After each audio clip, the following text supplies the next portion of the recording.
同款嘛是咱台湾的特色，来看到台北102烟火表演是当年跨年的大出去。最近讲有消息讲，今年烟火同款300秒，因为小庭环保，烟火会比去年16000块较少。台北102嘛讲，即马当咧招商，也毋过干那6成尔，资金也阁欠3000万，规个作业会比往年阁较提早。另外，电火网啊，按算规个会定开无啊，会规个定做。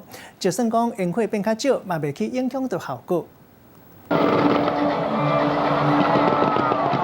七彩烟火甲暗暝照甲和光灿烂。当年台北101的下年烟火秀，拢是众人咧期待。去年的烟火有360秒，会使讲是有史上长的。不过，却传出讲今年的烟火要甲点较少，来响应环保。主秀我们一定会维持至少300秒以上，没有问题。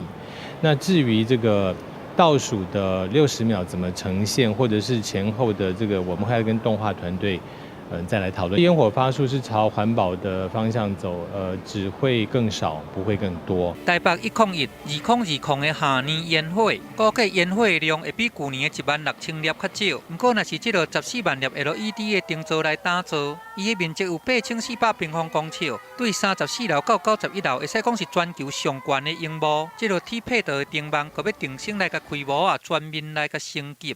换了全新的 LED 灯，然后我们定制了。新的不管是在彩度上，或者是它的防水度，还有各方面都是会有全新的感受。台北101下年烟火，逐年拢是外国观光客上热门的景点。今年嘛要来开6000万来打造，就算讲即摆赞助金还阁减3000万，招商嘛简单6成尔，这都还阁加油咧。不过这个观光招牌是袂当凊彩咧。